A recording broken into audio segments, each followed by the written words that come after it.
গত 27/6/2026 ইসাই আমাদের শান্তিপূর্ণ দাওয়াতি কার্যক্রম চলাকালীন বাউল অনুসারী গোষ্ঠী কর্তৃক অতর্কিত হামলার শিকার হই। এই হামলায় আমাদের কয়েকজন দিনী ভাই আহত হয়েছেন এবং ধর্মীয় অনুভূতিতে আঘাত এসেছে। 27 জুন 2026 ইসরাই তারিখ আনুমানিক রাত 11টার দিকে গোলাকান্দাইল হাটে তলমুদ্দিন শাহ রহমতুল্লাহ আলাইহির নামে উরুস উপলক্ষে আয়োজিত অনুষ্ঠানে একদল দায়ী দ্বীনের শান্তিপূর্ণভাবে কোরআন সুন্নাহর আলোকে মানুষকে ইসলামের দাওয়াত প্রদান করতে যান। এই কোরআনী নির্দেশনা অনুসরণ করেই তারা দাওয়াতের কাজে যান, কিন্তু অত্যন্ত দুঃখজনকভাবে তাদের কোনো কথা না শুনেই তাদের উপর বিনা কারণে অতর্কিতে হামলা চালায়। এতে কয়েকজন দায়ী আহত হন।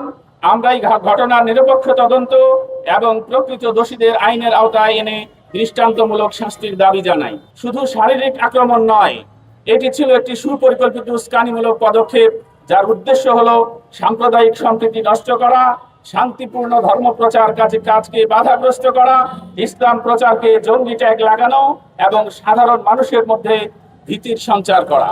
আপনারা দেখেছেন যে অনুষ্ঠানে এই ঘটনা ঘটেছে, সেখানে প্রকাশ্যে বাউল শিল্পীদের গান এবং বাদ্যযন্ত্রের অনুষ্ঠান অনুষ্ঠিত হয়েছে।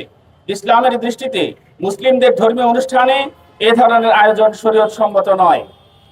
বাউল দর্শন সম্পর্কে কোরআন সুন্নাহ মতে আমাদের বক্তব্য, জাতির বিবেক প্রিয় সাংবাদিক বৃন্দ, আমাদের বক্তব্য কোনো ব্যক্তি বা জনগোষ্ঠীর বিরুদ্ধে নয়, বরং এমন কিছু বিশ্বাস ও চর্চার বিরুদ্ধে যা ইসলামের মৌলিক আকীদা ও শরীয়তের সঙ্গে সাংঘর্ষিক।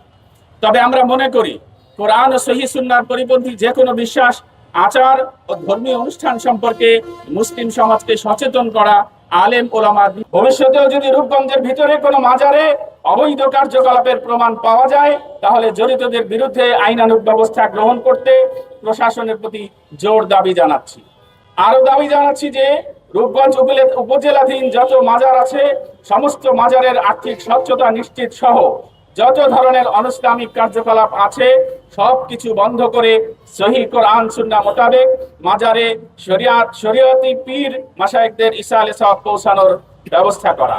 আপনারা যে কোনো অনুষ্ঠানের আয়োজন করবেন তা যেন কোরআন সুন্নাহ মোতাবেক এবং দেশের প্রচলিত আইন, জনশৃঙ্খলা এবং পারস্পরিক শান্তি সম্প্রীতির প্রতি সম্মান রেখে পরিচালিত।